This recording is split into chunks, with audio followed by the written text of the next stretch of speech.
Hello, everyone. Welcome to another episode of Film Seizure. I'm Jason Oliver. I am Jeff Arbuckle. And I'm Chuck Moore.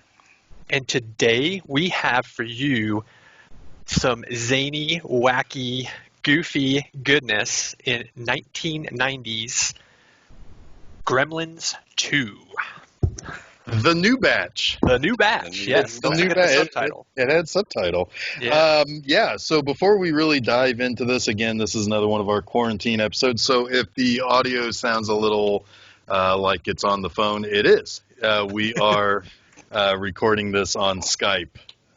So That sounds pretty good to me. I don't know. I mean, I think you guys always sound great. I think I always sound like an asshole.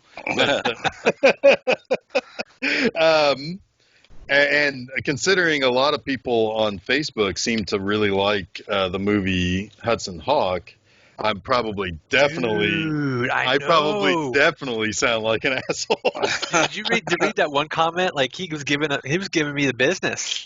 He's like, I didn't quite understand what he meant by his comment, but it sounded to me like, maybe if you guys weren't having so much fun making fun of the movie, you would have liked it more. Yep, that's what it sounded like to me, I'm too. sorry, but right from the get-go, no. So anyway, that's a little bit of where we're at when we record this. Not only are we in quarantine, but Hudson Hawk had just dropped, and apparently there are people who like that movie. A lot. So I'm curious. And that movie is unwatchable. I want to challenge them to watch it again because I feel like it's rose-colored glasses situation. Like I don't like believe my that memory. I don't believe these people have really watched it recently.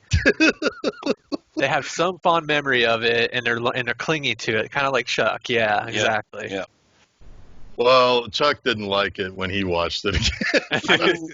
I enjoyed it. There's a difference between thinking it's a good movie and enjoying it, but that's fair because it was an enjoyable watch just because we were all so exasperated by it. Yeah, I mean, two head explosions in one movie. Come on, explosions. Yep, explosions. Well, I would argue that Gremlins 2 is how you make a truly good, entertaining, wacky movie. Yes. Okay. And a movie that kind of knows all of its audiences and caters to them all in equal measure and kind of gives everyone a little bit of what they're kind of looking for. I think it's a movie probably when it came out that parents enjoyed right alongside their kids, kind of like what Pixar does with their movies a lot of the time, right? Yeah. There's a lot going on underneath this movie. There's a lot going on top of this movie, and there's a lot going on top of that. It's just crammed full of joke after joke after joke, but in a way that doesn't exasperate, at least me. It's in a way that it kind of lends itself to discovery, if you will. Yeah, I think that's one of its greater strengths, but it's also one of the bigger weaknesses because there's zero story to this film, like at all. It's just punch after punch after punch. I would argue that it is Gremlins, but with a layer of self-awareness. Yes. So it's just Gremlins again, you know. Right. Yeah. There's your story. Yeah, I think the fact that it doesn't really have much in the way of plotting is kind of the point in some regards. Joe Dante didn't really want to make this movie. He was the first to say, "Does Gremlins really need a sequel?" And the studio kind of went on without him. Tried to develop a sequel. Eventually came back around to him. And he agreed. Enough time had passed. They gave him 3 times the budget of the original, and basically said, "Do whatever you want to do, and bring in whoever the hell you want, because this cast is crazy." Yeah, so he was kind of like, "Well, how do I turn that down?" And this isn't like a new discovery or mention, but I mean, in many ways, this was Joe Dante doing a Looney Tunes movie before he got to make an actual Looney Tunes movie. Yeah. And that's, I mean, right down to the beginning and ending, right? I mean, he doesn't make any bones about the movie he's trying to make by the bookends with Daffy and Donald, or not Donald, Bugs and all of that. Yeah, so I wanted to talk about that real quick because this is a very interesting period in time for movies, I think, because just the year before, Warner Brothers had Batman, and that was a big fucking movie, right? So big, we've talked about it on this show before. But I remember getting that DVD, or that, not DVD, the VHS. Like, I remember pre-ordering it, going and buying it, picking it up, like, so, and like just tearing it open and watching it like the very first day that it came out on VHS. And that movie is one of the first times I remember there being product commercials that have nothing to do with Batman the movie placed into the videotape before it. Like, there was a Diet Coke commercial. Oh, wow. There was a commercial for the Warner Brothers catalog.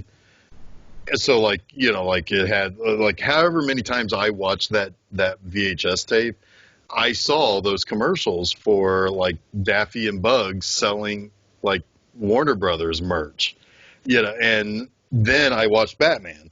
So when this came out, like, when I went and saw this, like, I was 13 years old. I had been watching the Batman VHS for like 6 months straight.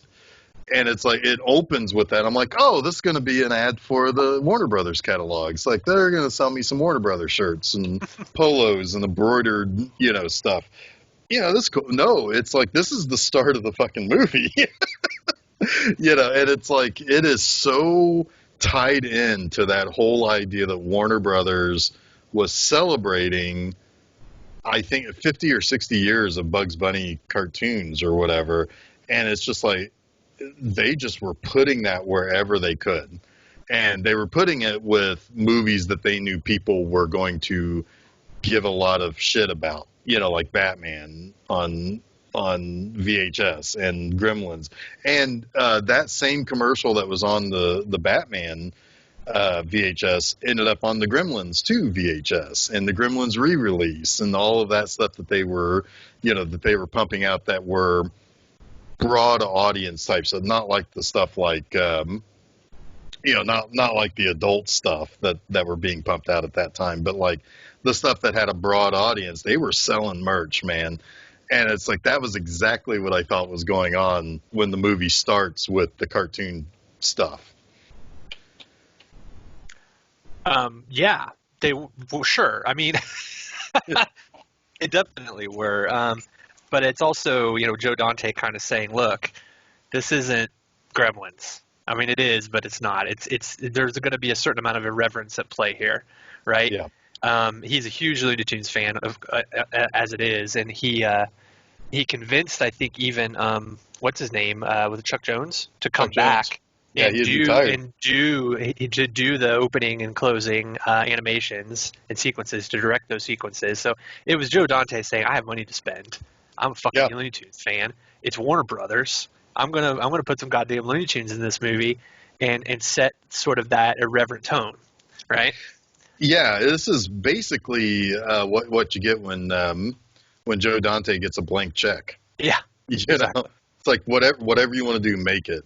I mean, to me, this is a better Looney Tunes movie than Back in Action, when he actually made a Looney Tunes movie. Like, this is a better representation of that wacky style, I think, than that movie even is. I'm gonna say this also, and this is somewhat probably controversial for anybody who's about 10 years younger than us.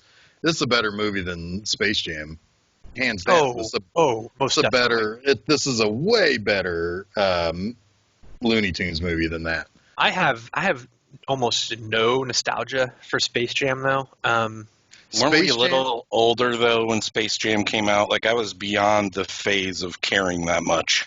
Well, I definitely were. I was, we were. It was 1996. Yeah, I mean, I think that there was, I mean, with like Bill Murray and Michael Jordan, I think they were trying to bring us in, and that at least got me interested to watch it on VHS. I didn't watch it in the movie theater. I didn't. You know, right. But people that were 5 or 6 years younger than me still love Space Jam.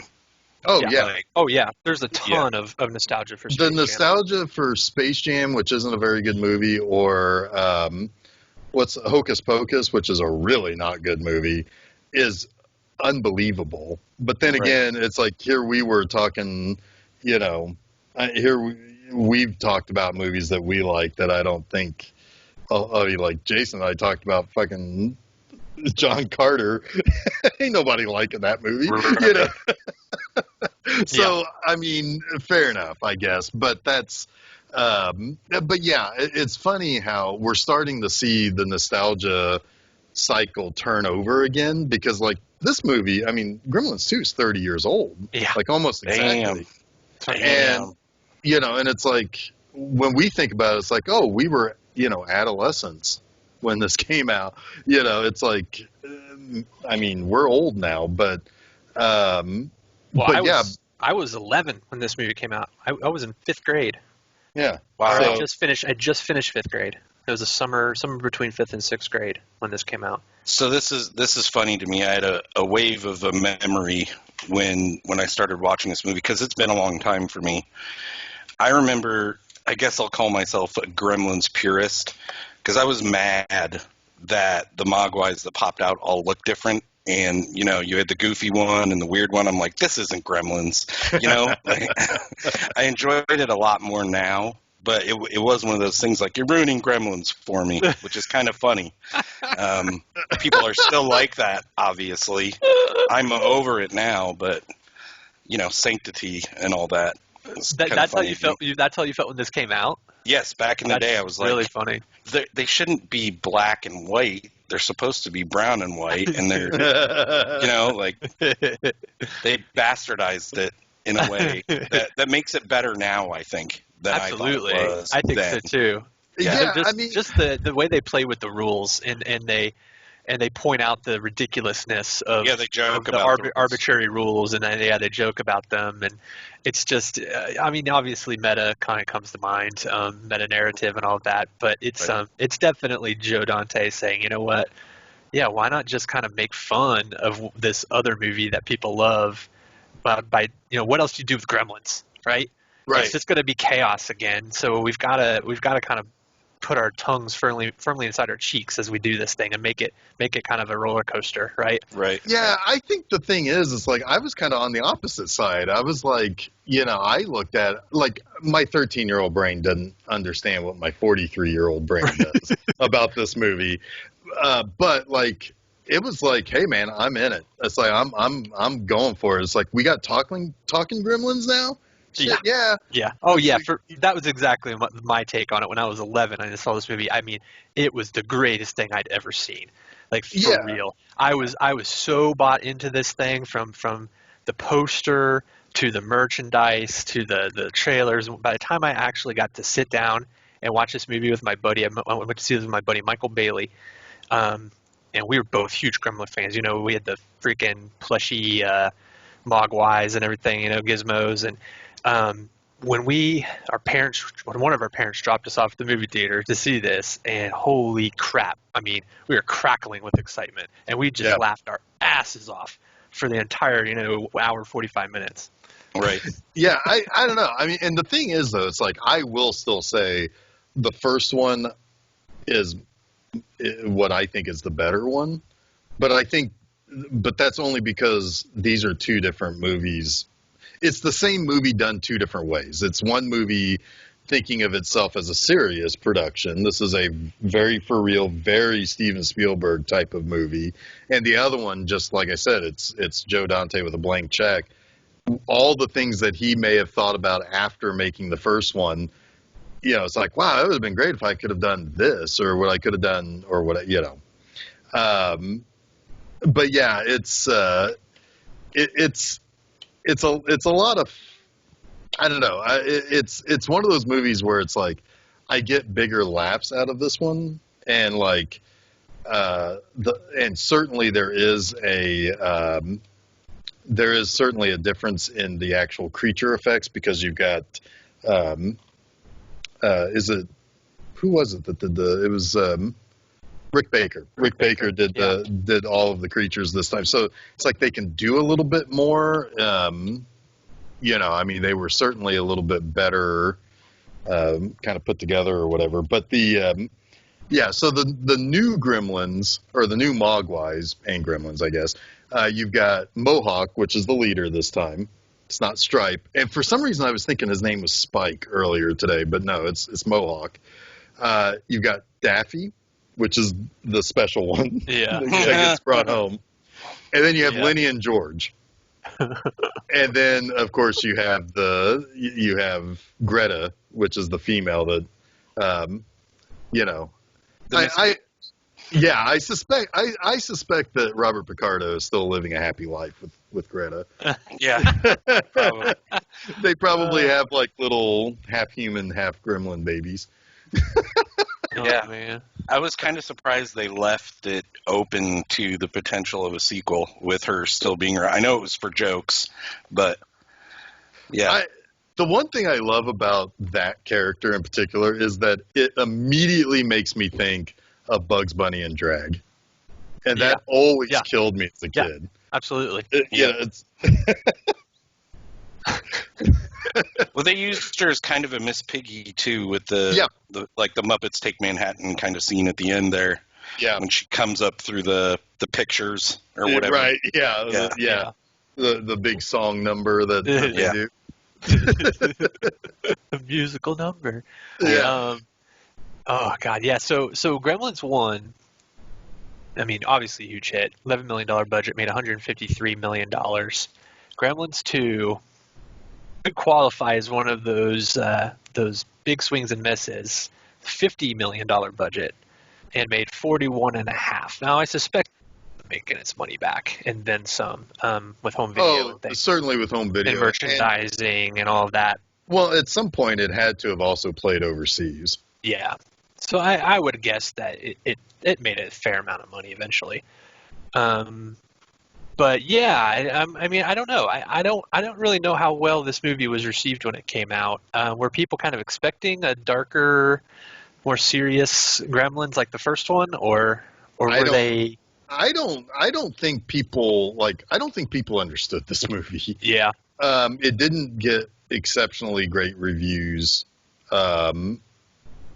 I mean, it only has, like, the Rotten Tomatoes today, based on 45 reviews, only has a 69%. So, I mean, I don't think people liked the tone of it back then, but I think it has been many times over reevaluated. Yes.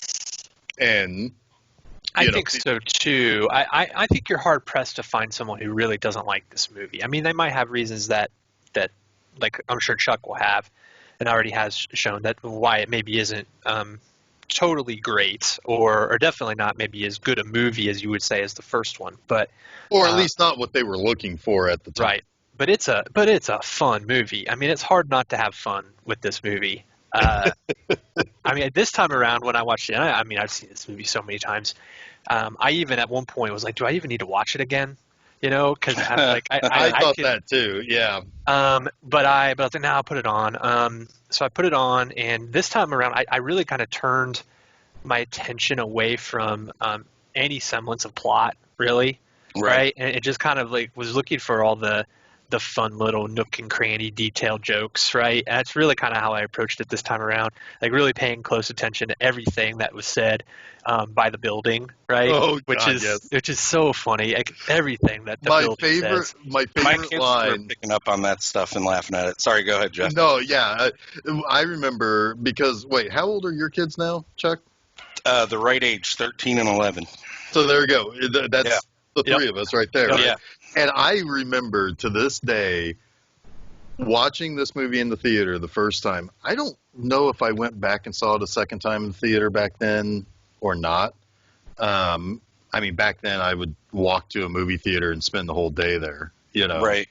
You have the right amount of money in your pocket, and you could be there 2 or 3 shows. You know, but I remember laughing so hard at the fire drill announcement.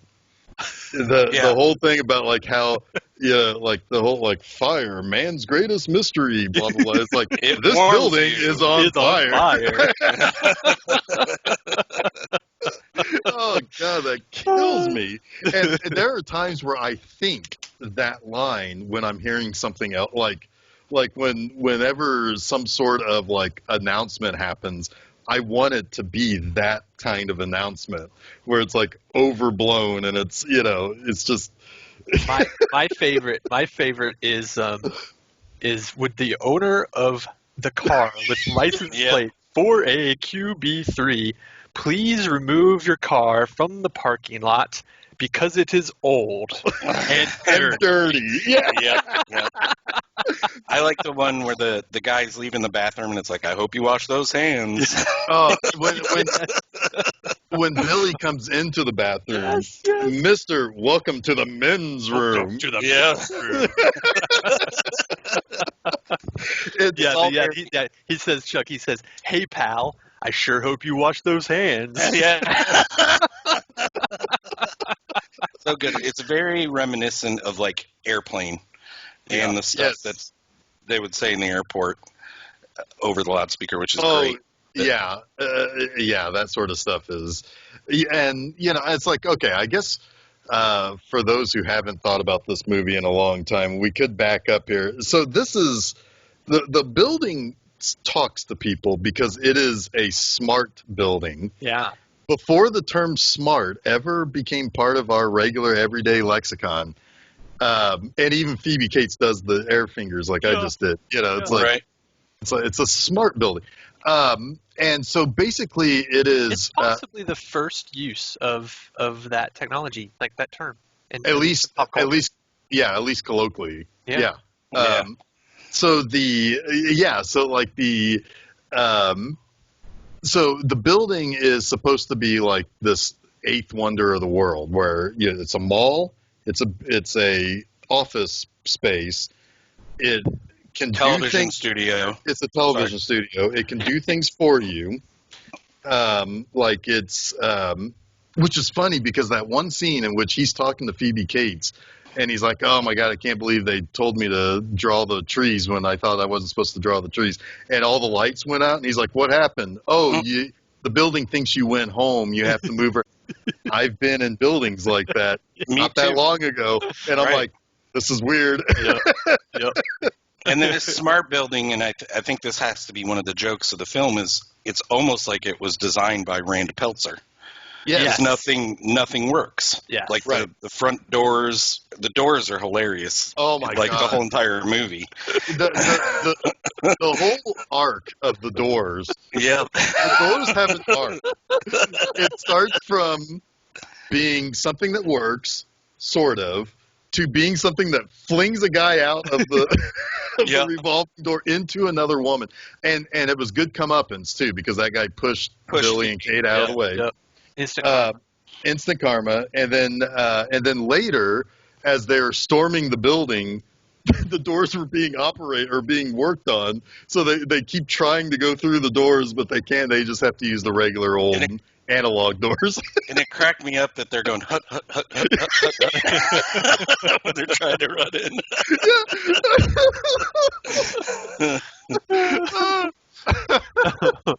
Oh my God! So this building is owned by Daniel Clamp. Yes. Another Trump guy from an 80s, 90s movie, kind of. Yeah, so he is based mostly on Donald Trump, but a little bit on Ted Turner. Yes, which is kind of funny because those two guys are guys who are on opposite ends of the spectrum. Yeah. But they both did the exact same thing, basically put their names on a bunch of shit, and But the Clamp Cable Network, CCN, that's all. That's Ted Turner. TBS or whatever. Yeah. Right. And it's kind of great because I remember some of the weird shit that the TV definitely was there were like cooking shows and there were you had like Monster Vision and stuff like that. So all of that felt like, oh yeah, this is totally TBS, TNN or whatever. Yeah. But yeah, he's mostly Donald Trump because he is he's a land developer and that's what he is first and foremost. And he is He likes everything to be the best, and there's some lines that he even says, like that is just. It's like, yeah, I can believe Donald Trump said that 30 years ago. Right, I can believe he says that today. I mean, at one point the building says "Have a powerful day," and it's like, how many times does that fucking orange goblin say "powerful"?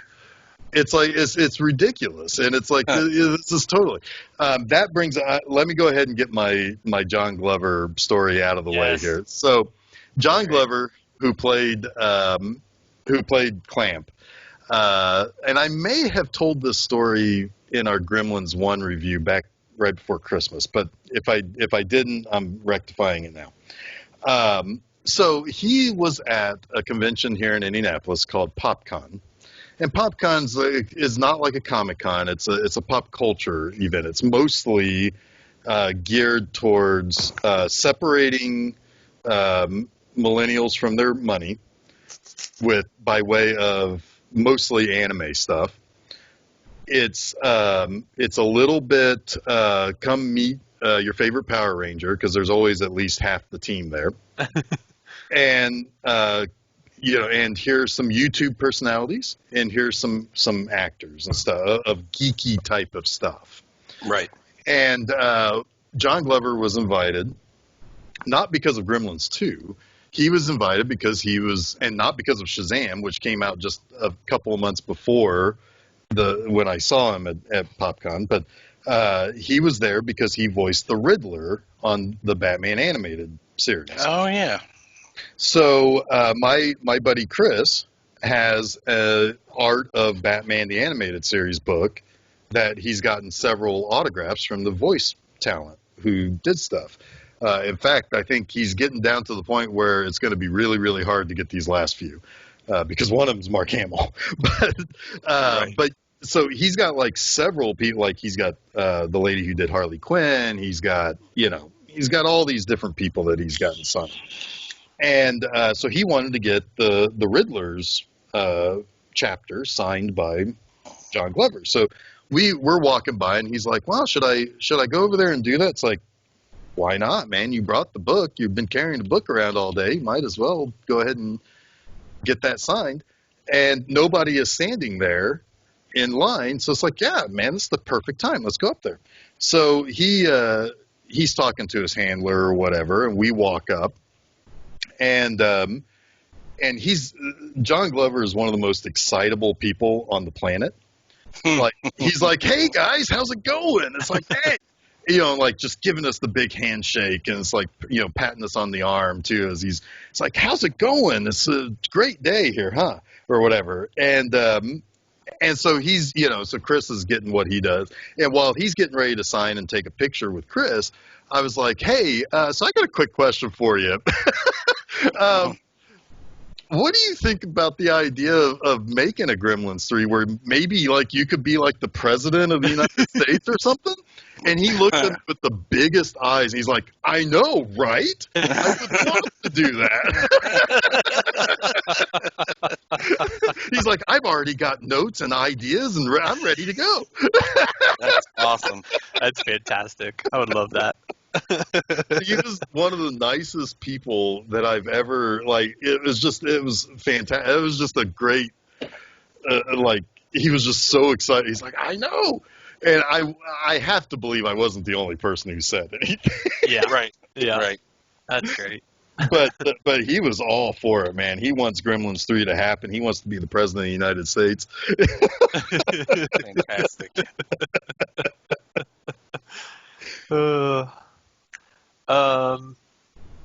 His book, I Took Manhattan. Yes, I took Manhattan. And he's a big giant, and he's like leaning on the Empire State Building or something, I think. Yeah. So we do have a lot of people who are like part of this is a pretty huge cast. Oh my God, it is Ginormous. Because you've got Zach Galligan, and you've got Phoebe Cates back. Yep. You've got Dick Miller back as Mr. Futterman. You got Mrs. Futterman back. And those are your 4 returning characters. Yes. Other than Luke, who right. Sure. dies Yep. at the beginning, and Yes. and then and I guess also you have Howie Mandel playing Gizmo. Sure. So, Sure. Fair. and Frank Welker's back. So he typically voices all the worst gremlins, like all the big bad gremlins. But anyway, so then you add to that this whole like gigantic other part where you have Tony Randall plays the gremlin who takes the brain potion and gets super smart. My favorite gremlin So great. ever. So great. Yeah, I mean, because he ends up becoming the de facto leader. Like the leader decides, I'm just going to chill as a spider, and eat He's some just lady. going to mess with Gizmo, basically. Yeah, most of the movie. Yeah, I want to mess with Gizmo, one, and then I'm going to go over here and drink the spider juice and become a spider, and then eat these 2 broads in my web. Oh no, Gizmo became Rambo, and now I'm on fire. Right. Rambo. But so you got Daniel Clamp. You've got Billy's boss. Oh man. Yeah. So Marla, another Trump reference. Did you guys ever think that Marla was kind of hot? Yeah. Yeah. I definitely did. She was Bloodstone. Marla Bloodstone. She was in 16 Candles, 16 I think, and she was hot in that movie. She was the blonde, like the rival or whatever. Yeah, she was Carolyn. Yeah, absolutely. Yeah, and Getty Watanabe was in. Getty Watanabe. Yeah. I am the camera. Dong. Oh my God, he's got some of the best lines in history. Because UHF. Yep. Oh, God, no more Yankee, my wanky. The donger needs food. Oh man! I was wondering of which one between Chuck or myself was going to be the one who says no more Yankee, my wanky. Well, we got that answer. Chuck went for it. Oh, so good. But and then you got the horror host who's like basically Grandpa Munster, but it's Grandpa Joe, I think is what he calls himself. Fred. That's Fred. And he ends up becoming almost like a. I always kind of thought of what he was doing was more like Orson Welles with like the War of the Worlds, like describing this thing that's so unbelievable, but he's just reporting the news. Right. And he actually gets along with the Gremlins, oddly, in a weird sort of way. Well, because, freaks band together, Yeah. They don't ever try to harm him, like the entire movie. No. And then you've got Christopher Lee. Oh, God. Dr. Cushing Catheter. Cushing Catheter. Cushing, right? So there's a little, Hammer Films, Peter Cushing reference there. God, he's my favorite in this movie. Christopher Lee freaking kills me in this movie. It is so good. The bit with the viruses that he's collecting. Yep. He's like, wait, this is rabies. But I already have rabies. Well, yeah, and the girl, the flu is Julia on Sweeney. back order. Yeah, Julia Sweeney. Julia Sweeney, Sneezes and he takes the Kleenex from her. Yeah, and when he puts it in the pocket, it makes a squishy sound. Yep. Yeah. And then he hands it to somebody. He runs the genetics research lab called Splice of Life. So good. So damn good. Yeah, he, it's kind of funny. It's like I have this thing. Do you guys know I have this thing on Mondays called Monster Mondays? Oh, yeah, I heard about that. Yeah, so, well, Chuck has not heard about it at all. Nope. He knows nothing of this. I've talked about Bela Lugosi a bunch on there, but not yet Christopher Lee. In fact, I think the first time Christopher Lee appeared on our website, unless I'm forgetting an episode of Monster Mondays, I've done like 4,000 of them now since we've been in captivity. But the only time I think I've ever talked about him on our website is for The Man with the Golden Gun. the best part of that shitty movie. But anyway, yeah, he's and you can tell like he's getting it. Like he knows what he's doing. Absolutely gets it. Oh, he's having a blast. Yeah. So good. And he's got two identical twin lab guys who are working on a cloning project. That's kind of funny. That's a funny joke. Like, are they twins or are they want to clone? Right. Well, they had a pretty good film career. They were in this, and they were also in Terminator 2. But they were just playing one guy who the T-1000 makes look like the. Oh yeah. And weren't their characters' names Martin and Lewis? In this movie, yes. Yeah. In Gremlins 2, they were Martin and Lewis. Yeah. Yeah. So, yeah, it's Don and Dan Stanton as Martin and Lewis, Dr. Catheter's assistants. Funny. And then I think the one there's one little scene right in the middle of this movie that is that wonderful little breaking the fourth wall sort of thing. So if you went and saw this in movie theater, while Dr. Catheter and Billy Peltzer are talking about like dealing with these gremlins, all of a sudden the film breaks. Right. Yeah, it's a brain wrap. Yeah, and it's like, God. Oh my God, what just happened here? Oh wait, I'm seeing some shadow puppets from the Gremlins. What's this all about? And this mom and her kids come out of the theater, and she's bitching at the theater manager. Theater manager is played by Paul Bartel. Yeah. She's bitching because the Gremlins have put on a like an old nude stag volleyball. Film. Yeah. Yeah. Yeah. It's like a nudist life kind of like old stag film. Yeah. Yeah. Yeah.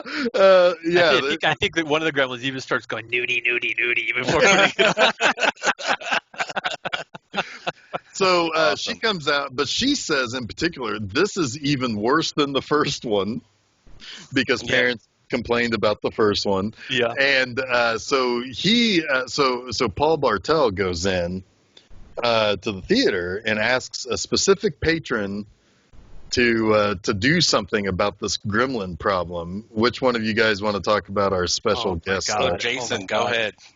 When this happened, when this whole scene happened, and then when he taps on the shoulder, and you could see who it is from behind. It's pretty hard to mistake that it's freaking Hulk Hogan who gets up and starts just doing his sort of like wrestling argument, like barkering at the Gremlins up in the projection booth. Rips off his shirt. Rips his shirt off. Calls them, you Gremsters don't want any part of the Hulkster and all this. Oh my God. It's so good. My 11-year-old brain seriously just blew right out of my skull during this scene. Like it was the greatest thing I'd ever seen in a movie to date. Like it just blew my mind how funny that fucking scene was. Yeah. I remember even like looking back when the brain wrap happened, right? Yeah. And then like, what the hell happened? Looking over both my shoulders. And then turning back around and seeing the shadow puppets, and then that moment of realization, just magic. That's absolute magic. Yep. Sorry, folks, this won't happen again. Yeah, they used that clip at Flicks. Yes, I was about to say that. It's so great. Yeah. If you ever go to Flicks Brew House someplace, it's that is used to tell people to shut up. Yeah. And not talk during the movie. Unless they're promoting a specific movie, you get the Hulkster, and that's fantastic. Right. So there's an interesting thing about this. There was a different scene shot for the VHS release. Yep.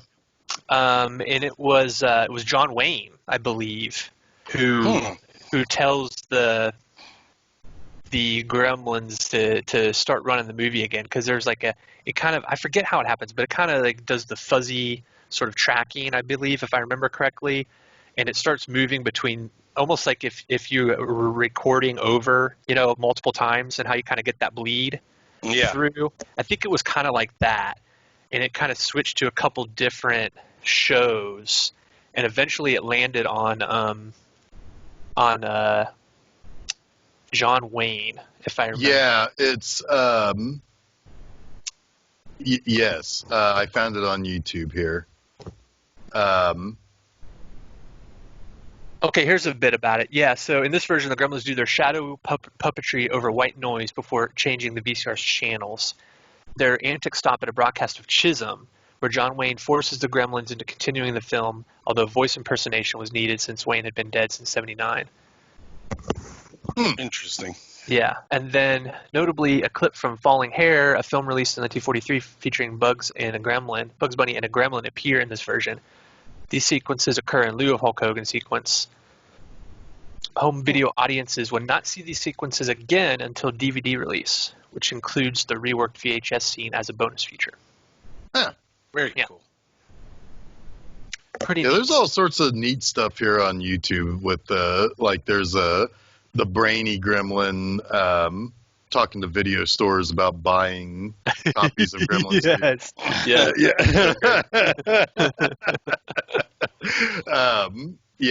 And there's like you can actually see everything that was put before the movie starts on here too, like the little trailer for My Blue Heaven and. Yeah, there was a longer sequence too that they shot for that Looney Tunes sequence at the beginning that I think was on the VHS as well. That they cut for time for the theatrical release. So it was it went on, the bit went on a little bit longer, if I remember correctly, on the VHS.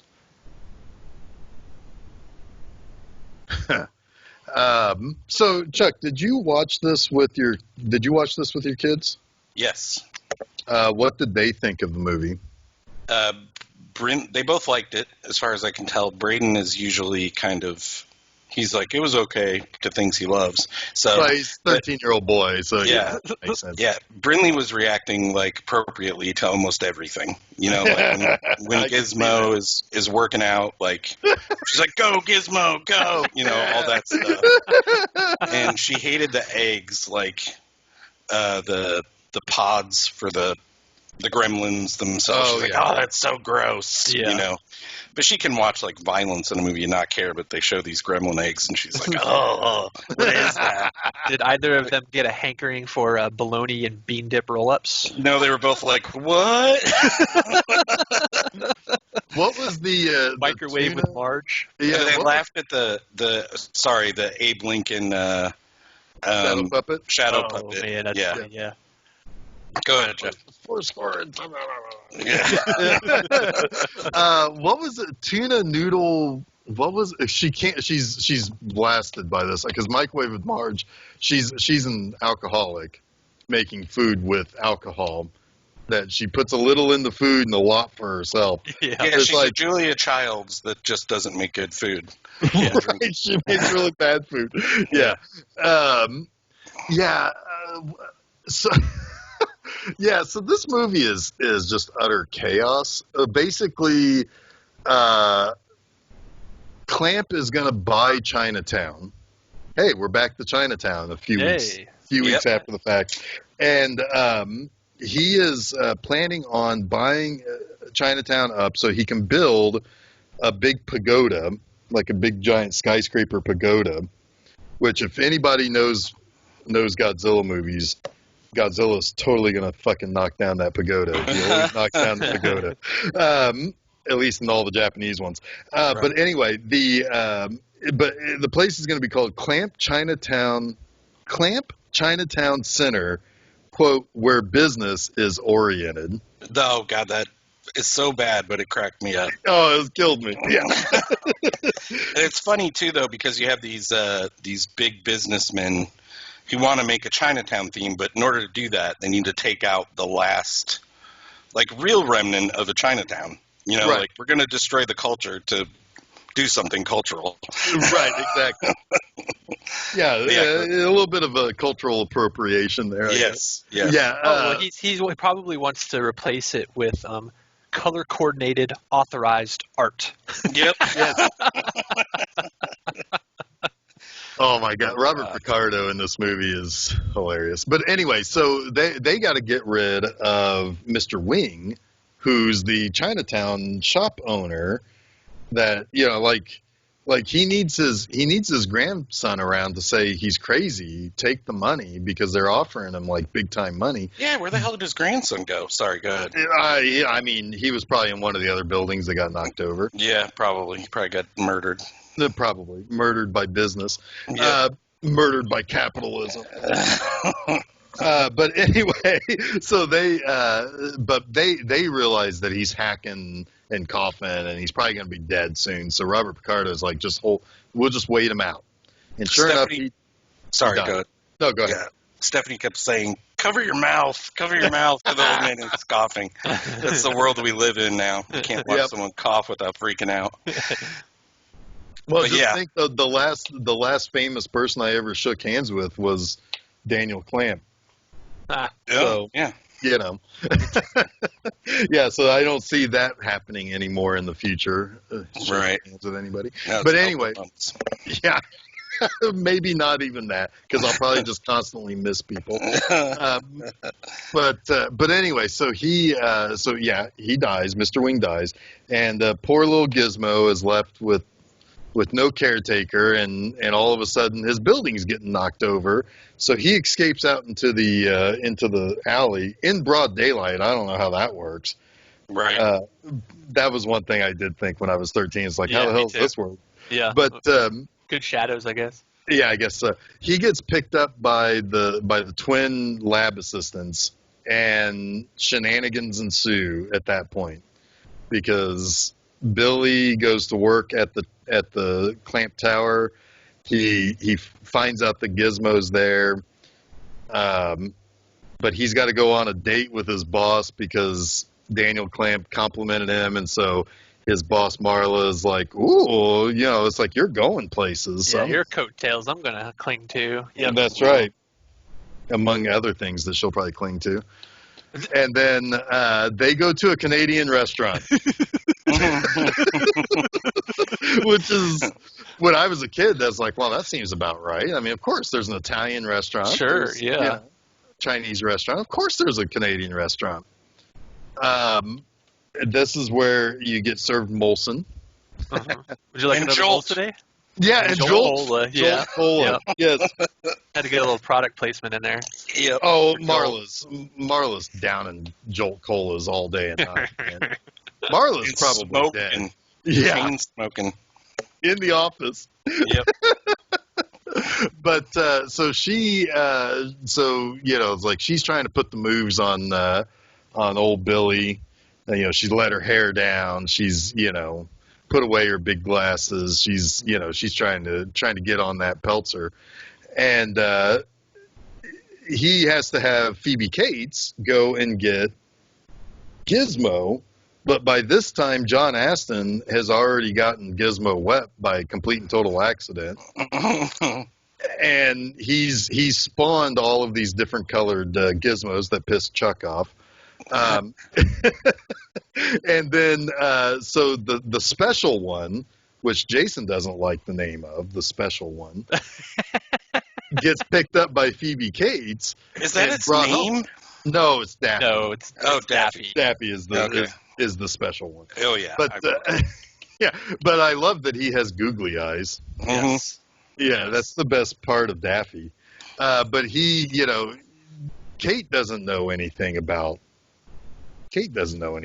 these Mogwai. Sorry, did you mention it was John Astin who Yes. caused? Okay, Yes. yes. Yeah, he's working on the water fountain. Yep. And it squirts onto Billy's easel, which drops onto Gizmo. So yeah, and then at this point, the offspring basically wreak havoc through the Clamp Tower, getting into the yogurt shops. The Froyo stand. The Froyo stand, yeah. One of them, I don't know if it's, I don't remember if it's probably George. That's probably the one that's that Lenny is loading up with the Froyo. He's like just laying under it, and he's getting a big belly out of it. And then Yeah, so they're like in the toppings, and of course there's some timely jokes in there about whether or not it's all natural froyo. Oh Yeah. yes, and when they think it's a rat in there, and it's supposed to be health food. Yeah, you got like freaking M&M toppings, right? And they're calling it health food. I remember that froyo craze really well in the 90s. The TCBY and all that. Oh my Yep. gosh. Yep. Yeah. The other thing about the Canadian restaurant, they clean the fish right at your table. Yeah. I love that that's like the trendy place, but it's all like homey looking and like dark muted, dark like wooden colors, and of course their dessert is the famous Canadian chocolate mousse, which is just a chocolate mousse head. Yeah. What do you offers at the end? Would you like some horn? It's very funny. Yeah. Would you like another Olsen, eh? Anyway, but the real trick to this movie happens with two back-to-back scenes. One, when Billy is trying to warn everybody about shutting down the building, making sure that they can deal with the gremlins and all of that, and everybody in the control room joking about the rules. Yep. And it's like that was always part of like the commercials and the preview and all of that. It's like, oh, it's always midnight somewhere, and things. Yeah, what if you cross a time zone? Yeah, what if a little sesame seed gets stuck in his teeth? Yep. Yeah. One of my kids was talking about the rules before that scene, and they were talking about that. Like, but it's always midnight somewhere. And what if you're doing this and that? And I'm like, oh, that'll come up. Yeah. Don't worry about it. Don't worry about it. Love it. And then right after that, they get into the lab where the Splice of Life lab has got like all these genetic business where they're going to like. It's just basically a lot of GMO stuff, I guess, right? I guess it's like it's all like genetic, it's mad scientist stuff, right? Yeah, like the spider gene and why would you ever bat eat a giant spider? Right. So all the gremlins are taking these different syringes of these genetic or just drinking out of the makeups, beakers. drinking the beakers, They're morphing into hybrids, like one bat. is drinks the vegetable medley, yes, and becomes a literal salad bar. Yeah. He has an olive for a martini on him later, which is kind of fun. And one of them plucks it off to put it into the. I love the one that turns into the bat, and you get the sort of Dracula push on Christopher Lee as he looks at it, right? Yeah. And then it flies out of the building, and it leaves the Batman symbol behind. Yeah. It's so great. Christopher Lee is so great in that scene because he's so wants to see. He doesn't want to stop any of it. He knows it's bad, but he's like, "Oh, what's going to happen?" You see that look in his eyes the whole time. Yep. One of them takes an electricity formula that they had previously given to a rat to power light bulbs, and he just becomes a bolt of lightning, which technically he doesn't die. I'm just gonna say I'm gonna be real pedantic about this. He technically didn't die. They showed a couple sparks fading to allude to his death, but I don't know that he died. Yeah, he's still out there. I mean, he's just a different form of matter now. Right. Whatever. Yeah. But he's used to basically kill all the gremlins at the end. But but the big ones are like you've got spoiler the alert. Yeah, sorry guys, I forgot it was still in theaters right now. In that scene too, you got the Tony Randall brainy one. The brain one. Yep. Who, if they ever do another Gremlins and the brainy one comes back, Jermaine Clement has to do that. Oh voice. my God! All I could think of was That's him. Perfect. That would be so perfect. Yes. Yeah. But He's so funny, the smart one, and I wish I wrote down more of his lines, but the stuff he's saying about wanting to be I always remember when Dracula is asking him what do they want. He's like, well, what we want is civilization. we want what every sentient being wants. Civilization. He's like, take this one, for example. And material things, too. Yeah. Now, was that civilized? No. No. Fun, but by no means civilized. Yeah. Because that's it's a goofy gremlin wearing like a beanie with a little propeller on it. Yeah. It's a bit Darwinist in that moment. He's like, well, this one's too stupid for civilization. I'm gonna shoot it. Yeah, we got to get rid of this one. This guy ain't going to help us with nothing.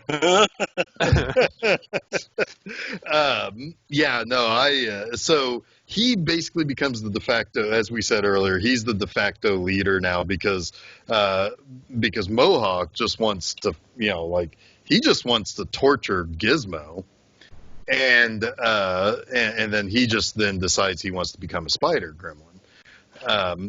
And he builds a big giant. This is one of those little things that also cracks me up. So he builds a big giant web in the hallway, and Marla is walking down the hallway looking for somebody, like trying to figure out. She's oblivious to everything. Yeah, she doesn't know anything's going on. Right. She just knows that everything doesn't work right, and somebody needs to come and fix her stuff. And she walks into the webbing, and the first thing she does is say, this is new. Like, she's so oblivious, she doesn't understand that this is really new. This is really bad. And then there's another one of those little things like that happens around that time. Oh, damn it. Well, and of course, Kate has a bad memory of Lincoln's birthday, which gets real dark. Oh, God, that's funny. Yep. Yeah. That's another Christmas joke. Right, except for this time she got flashed, which also explains why she's so bothered by the flashing gremlins. Yep. Brings back bad memories. Yep. I'm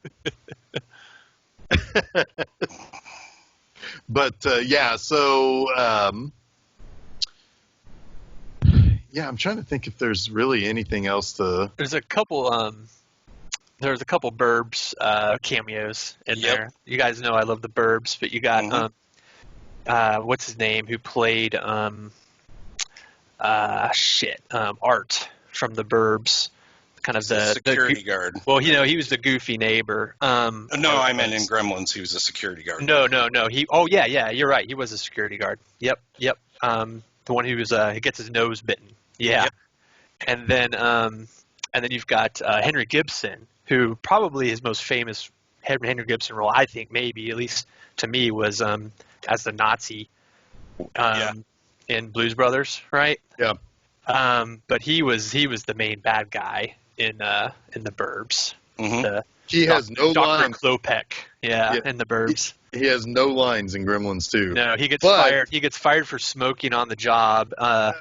But not smoking on the job. He gets fired for taking an unauthorized break. Yes.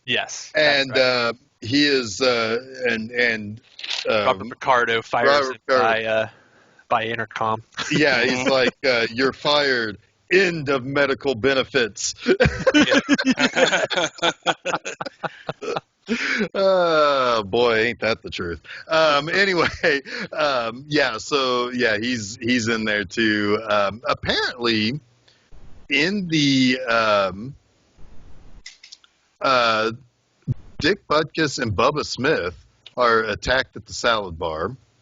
Yep. Oh yeah, that happens like in a flash. Yeah. Mm-hmm. And and then also, the cast of Square One TV are filming an episode in the lobby of the Clamp building. That's hilarious. Okay. I wonder if it was MathNet. MathNet, yeah. But anyway, the one scene that a lot of people remember is like when when Murray Futterman finally gets his revenge when he gets attacked by the Bat Gremlin out in broad daylight because he also got a sunblock. Mm-hmm. The city's so nice, they named it twice. See it one time, won't you? Yes. Yes, beautiful. Sends him out. And Murray throws him into the cement, and he becomes a gargoyle. I always loved that as a kid. Me too. Like, that's so good. I like that. But so I went, before we got on this call, I was like, okay, so what else was going on? Because, like, the summer of '89, I mean, that was a huge summer. You had Indiana Jones, you had Ghostbusters, you had a Star Trek movie, you had Batman, you had UHF. You had both a Friday the 13th and a Nightmare on Elm Street movie. So I was like, okay, so what was going on in 1990? Because that's not a summer that's all that well remembered in comparison. But, like, in May, you had Back to the Future 3. That's that's pretty big. Deal. Yeah. That came out like 3 weeks, I think, or so before Gremlins 2. In June, a couple of weeks before Gremlins 2, you had Total Recall and then another 48 Hours, which another 48 Hours was always kind of one of those. I always thought it's just the exact same movie done again because the first one made money like many years before. But on the same day, June 15th, Dick Tracy and Gremlins 2, and then a re-release of Milo and Otis because it didn't do so well in the summer of '89. Interesting. So they re-released it on a day where another Disney movie was coming out. And then right after that, you had RoboCop 2 and Days of Thunder. Jeez. In July, you had Die Hard 2, Ghost, Arachnophobia. Oh, man, yeah. And I then saw a lot of movies this summer. I loved that Arachnophobia. I did too. When that came out. I've still, to this day, not seen that movie. Oh, it's fun. Wonder why. Yeah, I wonder why. In August, you had Young Guns 2. Oh. And then the Two Jakes came out the same day as Flatliners. Huh. So another Chinatown Two Jakes reference there. My Blue Heaven, Exorcist 3, Wild at Heart, I think those all came out the same day. And then on August 24th, Darkman, Men at Work, The Witches, and Pump Up the Volume. Huh. Interesting. I've seen a lot of those. I had seen a lot of those movies in the theater, I'm pretty sure. I don't think I saw that many in the theater. I mean, I definitely saw Dick Tracy. I for sure saw Dick and Gremlins Tracy. too. Dick Tracy was that year's like tentpole publicity movie. You know, like it basically everything that Batman did. All the space that Batman had the year before, Dick Tracy took over. Yeah, absolutely. Yep. Like the T-shirts, like you couldn't go to a department store without seeing like the Dick Tracy T-shirts. The side view of his face. Yeah, exactly. Tracy profile. Yeah. Yep. Or with like the profile with his little speaker watch up to his mouth. Yep. Mm-hmm. I didn't really care for that movie, if we're being honest. I thought it was fine, but I don't think people knew. I don't think people care about Dick Tracy. That's just it. I mean, I didn't know much about Dick Tracy before that movie came out. No, I didn't either. So, I used to read the Sunday comics. The Sunday comics? Yeah. I think that was the one funny pages? I remember skipping, though. It was like, that's this dumb comic. I read everything, but I didn't care for it. Just like Family Circus and stuff, which I might find funny now if I went back and reread that stuff. I don't know. It's all about the Far Side. Yeah. I don't think anybody finds the Family Circus all that funny. Yeah, maybe not. Probably more likely to find somebody who thinks Kathy is funny. Ugh. You would. Give me a break. Barstow. Yeah. So, I mean, this was a relatively loaded summer. By the time July came around, I remember Die Hard 2 and Ghost made all the money. Yep. Like, they did better than all the movies that came out before it. And they were like adult entertainment. I mean, they weren't they weren't all ages type of stuff. I went and saw. I remember definitely going to see Young Guns 2. Yep, I remember seeing that. See the size of that chicken? I love Young Guns too. And they're all on peyote hiding in the... God, Problem Child came out in late July. I remember seeing that. Yep. Yep. Problem Child. That And was The a pretty Freshman. big hit. The The Freshman, Freshman, yeah. that was a medium-sized hit. That's one I didn't catch till video, but yeah, that was pretty fun. Yeah, so I mean, it's not quite the summer that '89 or '91 was, because then when you got into '91, you had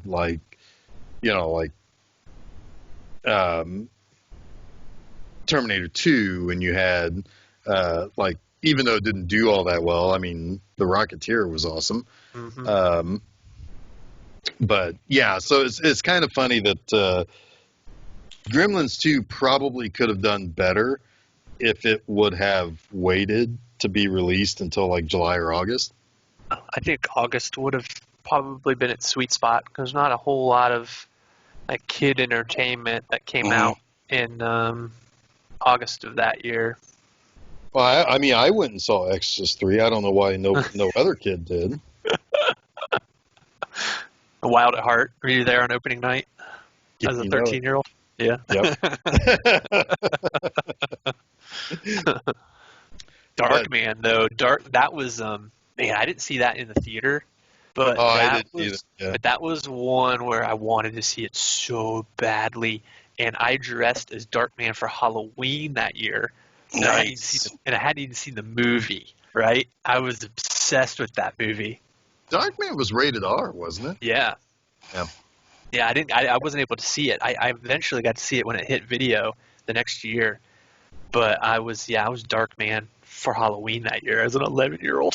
That's amazing. I think my parents just thought I was like the Invisible Man or something. Right. You know? But I was like, oh, fucking Darkman. Remember Duckman? Yes. And Darkwing Duck. Yeah, Darkwing Duck. Oh, there was also in the summer of 1990, there was also a DuckTales movie. Mm-hmm. I remember that movie. I do not. That was not my wheelhouse. I was definitely into that, for sure. I was still missing the days of coming home from school and turning on G.I. Joe and Transformers. Yep, those were the days. Yeah, that was like definitely the Disney afternoon. I was all about that in 1990. So there's a little bit of a Google Doc here that I'm looking at. Would you guys care to explain this this joke that you guys? This came out of a big chat that mostly you two were on, but I think I only gave one out of the whole thing. So. Yeah, it started because Jason said he wasn't all that thrilled about the small town feel of the new Ghostbusters coming. That's right, yes. And I said, well, if you're dealing with kids and you want to have multiple films, basically they need to have the small town before they can survive the large town. Yeah, your exact quote, it kills me. I think if they have multiple films planned, that a small town one is fine if you're going with kids. Kevin would never have survived Home Alone 2 if one hadn't happened first. And then real quick tag on to that. He says, I'll call that my Home Alone argument. So this set off an entire back and forth of movies where the sequel, they go to New York, and the principals in the sequel would never have survived the events of the sequel in New York if they hadn't survived the events of the previous film first. And the first one I thought of after Chuck threw Home Alone 2 out there was Gremlins 2. Billy and Kate would never survive Gremlins 2 if it weren't for the first one. Yep. Nope. So that set off, obviously, like, well, how many more of these are there? And there's some good examples and there's some bad examples. But one that immediately came to mind for both of us, I think, was Short Circuit 2. Yeah. And the only one that I contributed was Babe Pig in the City. Right. Yeah, totally. You would never have survived the big city if it weren't for the first one. Nope. Die Hard with a Vengeance, that was the third one. It finally made it to New York. Yeah, that's right, because the other two, Well, the first one was in L.A., right? Yeah. And the second one, now see, this is the thing here with the Die Hard movies. I'm not as big of a fan of the Die Hard. I mean, remember, go back to Gremlins 1, where I was saying, basically Gremlins is the Christmas movie. Die Hard can suck it, or something to that effect. I've never been a gigantic fan of Die Hard, and I'm beginning to think that maybe I'm not a big Bruce Willis fan. Oh, you're crazy. Outside of Moonlighting and Blind Date. Right. I like the first 3 Die Hard movies. I like Die Hard. I like the first 3 Die Hard movies. I don't think I've seen any of the ones after that. They are not very good. No. But the second movie, Die Hard 2, Die Harder, was that took place at Washington Dulles International Airport. Okay. Oh wow, he's so McClane is kind of a little bit of everywhere. Yeah. Well, he's always like traveling or doing something when he gets stuck in these situations. Yeah, he's never infiltrating on purpose. He gets stuck in it or roped into it. Yeah. Another one from the list, which I think, aside from being a Looney Tunes movie, that Gremlins 2 took a lot from, is Muppets Take Manhattan. Yes. Which is also another one of those films that, the Muppets would never have survived without the events of the first one. Yeah, I mean, without the Muppet movie, or no, wait, the Great Muppet Caper There were a few before, I believe. Yeah. I think Muppets Take Manhattan was the third one. No, you might be right. The Muppet Caper was, but that one, the Great Muppet Caper, that's the one that nobody ever talks about. Is that the Charles Grodin one, or is that Takes Manhattan? Good question. Charles Grodin was in which one was he in? I would say that's Take Manhattan. That's what I thought, and that's the one. So. Yeah. I even forgot about the Great Muppet Caper until you just brought it up, which says a lot about that movie because I loved the Muppets when I was a kid. Oh yeah, I mean the Muppet movie is still one of my favorite movies ever. No, Charles Grodin's in the Great Muppet Caper also. Okay, so I remember the end of that one really well, I guess, then. So, yeah, the Muppets Take Manhattan was definitely the third one. Great Muppet Caper was the second one. Interesting. I want to say the Great Muppet Caper is a period piece. Yeah, definitely. I'm just going to agree with you on that.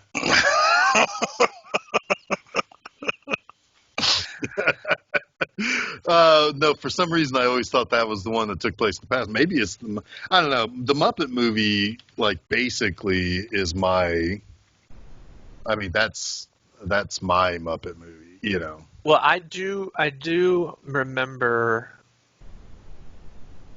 Yeah, Charles Grodin was in the Great Muppet Caper, huh?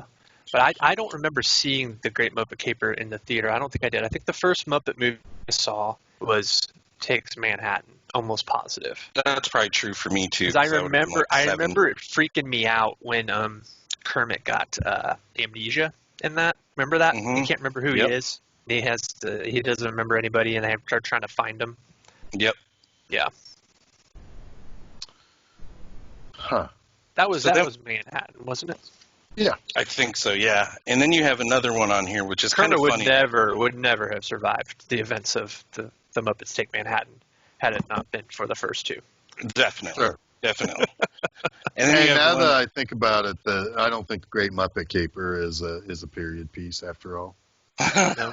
Thanks for clearing that up. But yeah, that is the one that Charles Grodin is in. He's in the Great Muppet Caper. Yeah. Yeah, I remember that pretty well because he's kind of scary. He's scary for a kid in that movie. Yep. Charles Grodin's always a dick in a movie. Not always. Not in the movie Heart and Souls with Robert Downey Jr. Oh yeah, love that movie. I love Midnight Run. Yeah, that's a great movie too. It's funny. He is kind of an asshole in that movie, though. Yeah, he's a jerk. He's a lovable jerk. He's definitely a jerk, and So I Married an Axe Murderer because he doesn't let Anthony LaPaglia take his car to help his friend. He's definitely a jerk in his talk show. Ugh. And then, of course, the last of the actual Friday the 13th movies, right? I mean, they didn't make another one. They made Jason movies after this, but the last Friday As the far as 13th I'm movie- concerned, they don't make any other Friday the 13th Right. until about 2009. Jason Takes Manhattan, of course, which Yep. is always funny because it's like, why did people start taking Manhattan? Like Jason, you would think would be the first one to take Manhattan, but it was Right. the Muppets. Who else took Manhattan? Obviously Clamp took Manhattan. Clamp took Manhattan. Yeah. Well, this is funny. where does There's that come from? a conversation I had with one of our friends a long time ago, and they would remember this too, but Jason Voorhees basically followed the Muppets around. Sure. He goes to Manhattan, then he goes to space. The Muppets did all that stuff. The next, Jason movie, he'll probably be on a pirate ship. Probably. Yeah. Or it'll be a Jason Christmas Carol. Yes. Oh God, that would actually be funny. That would be actually. Yeah, and then at do the that. end, Yeah. at the end, he gives Tiny Tim a present, and it's like Tiny Tim's own little machete. Yeah. Tiny Tim's leg. Here's a leg for you, kid. Hope you can use it. Yeah. God bless you, Jason Voorhees. And we know one of the ghosts is going to be his mom. I mean, Yeah. Yeah. so, yeah. Anyway, yeah, Jason did not survive. That's the thing is he took Manhattan, but he did not leave it. Yeah, he did not. He did not survive Manhattan. The toxic sewage took Jason. Yeah. Jason takes the L in that one. Yeah. Jason takes the L, which you think takes place in Chicago. It takes place. Right. Oh yeah. Good thinking. Well. So, you guys what got final anything thoughts? else? Yeah, what are the final thoughts on Gremlins 2 of the new batch? I just want to say one thing that I have to say is I just want to say happy birthday to the Gremlins 2, the new batch, for making me feel old. And Yeah, no shit. 30 years ago, I was Yeah. seeing commercials for this, and I'm so excited I had to go see it, and I did. And now here I am 30 years later still talking about it. I have another brain gremlin quote, which is kind of appropriate today. When they're in the stock market, you have a couple gremlins Oh, yes! in the background yelling, buy, buy, buy, and sell, sell, sell. and the brainy one, I won't try to do the voice. Maybe I will. He's like, well, it's rather brutal here. Right now, we are advising all our clients to put everything they've got into canned food and shotgun shells, which is what all the crazies are buying right now. Are Yep, totally. in bullets. I really love the Phantom of the Opera. Gremlin. yeah. That just kind of comes out of nowhere. Where they've got the organ scene. It's like we just. It's seriously. Joe Dante just shot this thing, right? He's like, I have no place to put this. Right? Well, that is set up because in the lab he does get acid thrown. He throws on him. acid. Yeah, I know they set it up, but they don't. But it has no purpose within Right. the context of the movie. It's just like, we shot this thing. I think it looks awesome, and it does. It's like, we'll just put it here. Yeah, Right. When all the chaos is happening. Also, the Marathon Man cameo, like seeing Oh yeah, that is with, really with great. Daffy. Yeah, Yeah, is it safe? Yep. Well, this movie, a lot of it is like a giant extension of all the great things that happen in the bar with Phoebe Cates. That Yeah. are some of the funnest things in the first Gremlins. Mm-hmm. This movie is just like an explosion of that scene. it's Just- an hour and a half of the bar scene. Yeah. Yep. Yeah. I'm okay with that. Yeah, I'm fine It with was that. fun. It was fun. But All yeah, right. I Yeah. don't have anything else on that other than Grandpa, making fun of me for drinking and watching TV at 3:30 a.m. and saying the only thing I fear is getting sober and finding work. But it's kind of fair. Yeah, it is. I mean, But I have a job, Grandpa Fred or Frank, whatever your name is. Fred. See, that's part of the problem. You don't even know his name. I don't respect that man. You clearly have spent too much time staying up and drinking and watching TV. Yep. All right. So next week, I think we're going to have a couple of episodes with our good friend Joe Berryhill. Oh, yeah. Yay! He was with us in our 100 episode Spectacular Disaster. Yep. The greatest Film Seizure episode ever. Oh, my Really God. Yeah. Yeah. What movies did he pick? Oh, go ahead. No, we didn't do that badly. I mean, we just watched a shitty movie that we didn't have much to say about. And the best-selling shirt came out of it, so. That's true. That is true. So no, he picked a couple of movies. Really says a lot about him, I think. Yeah, Commando. one of these I have no knowledge of at all, and one of them is one of the greatest action movies I've ever seen. Right. Yeah. So that one is Commando. Yeah. Yep. The one that I think says a lot more about him than us is Airborne, which is a skateboarding movie or something. Rollerblading? I think it's rollerblading. Is it rollerblading? I could be wrong. I don't know. I've never seen it, I don't think. It's a very 90s movie. It's like a Gleaming the Cube ripoff or something. Yeah, that's the impression I got for sure. Yeah. So,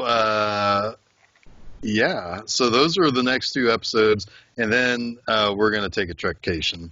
So, Oh, Yay! yeah. Yeah. Is Chuck going to take a trekcation too? I'll try. I mean, Are you it'll going to be take fun for me. a Film Seizure vacation? I don't know, man. Four out of those 5 movies are pretty good. Pretty good. So we're I don't know. doing One of those I'm going to hate. I know that already. But go ahead. Yeah, well, yeah, I agree. Four of them are really, really good. 3 of them are really, really good. One of them is pretty good, and one of Which them one's? is 3 Oh, 3 is the lesser of those 4 that of the Right. the trilogy. 3 is the right. least of the 3, and then 5 is I don't know what the fuck, and then 6 is my second favorite. 5 is a lot of fun to watch, though. It's been a while since I've seen it, so I'm kind of excited. Yeah. So anyway, so we're going to take a trekcation then. But Jason? Yeah. I mentioned it earlier. I do have that Monster Mondays thing on Mondays. You do. Check it out. I have a thing on Saturdays for this year where I'm talking about Bond stuff. So 00 Saturdays. Check it out. Yeah. With finger guns. I watched most of Dr. No last night. Yeah. All right. Yeah. And then, I'm glad you're catching up real fast then. No, I mean, I actually watched the movie, Dr. No. No, I know, but I'm saying you're catching up really fast. Oh, yeah. Eventually, I'm going to watch them and then listen to your things about them. Yes. Well, they're Read. Right, read. Yes. Yeah. Right. Anyway, so those are things that I've got going on. Jason, where can all of this stuff be found? Home base, filmseizure.com. Go there. Check it out. Yeah. It's all there. Chuck, where can people follow us? Oh, on Twitter, on Facebook, Spotify. You can follow for new episodes, along with SoundCloud, and really any place you can find a podcast. You can find. We got our channel on YouTube. You can find us there too. Yep. So we got so all those places. I mean, if you go to the home base, you'll see all the places that you can follow us. But yeah, Facebook, Twitter, SoundCloud, Spotify, what have you. Yep. All of that, all of those things that Chuck said. But anyway, so also on Fridays, I've got a thing called B Movie Enema. That's a website where I write an awful lot of words about some bullshit. It's fun. It's fun. Yep. I think it's good. I think it's good. Anyway, so until next week when we get into some Arnold Schwarzenegger goodness with Commando. And, Your girlfriend. Before she was your girlfriend. Yeah, true. Yeah. Yep. You're talking about Carl Weathers, right? Yes. You son of a bitch. No. Oh, wait. Yeah, no. Wait, he's not in Commando. Does not have that, right? Is That's Carl Weathers not in Commando? high five. That's Predator, but Yeah. Yeah. Okay. All right. Anyway, yeah, you son of a bitch. Yeah. So anyway, until then, when we get into some Commando and some revenge, it's kind of a revenge movie, right? Right? Like he's going after his daughter. They steal his daughter. Yeah. Don't they want him to like? I feel like they want him to do something for them because they're all like ex-military, and they need him to do something, and he won't do it, so they kidnap his daughter to get him to do it. And then he instead of doing what they kidnap him or his daughter to do, he knows he has a certain amount of time before they realize that he's not on track to execute the plan. And so in that time frame, he's going to go rescue Alyssa Milano, his daughter. Yeah, Alyssa Milano. And it's awesome. Yeah, it sounds like we know an awful lot about this movie that's been a part of our lives for so long. Dude, I watched this movie so many times when I was a kid. Like, well, you sounded real confident. Yeah, and Ray Don Chong is Chong is in this too. Yeah. All right. So until then, when we put on the fatigues and go out as commandos, I am Jeff Arbuckle. I'm Chuck Moore. I'm Jason Oliver, and you have been listening to Film Seizure.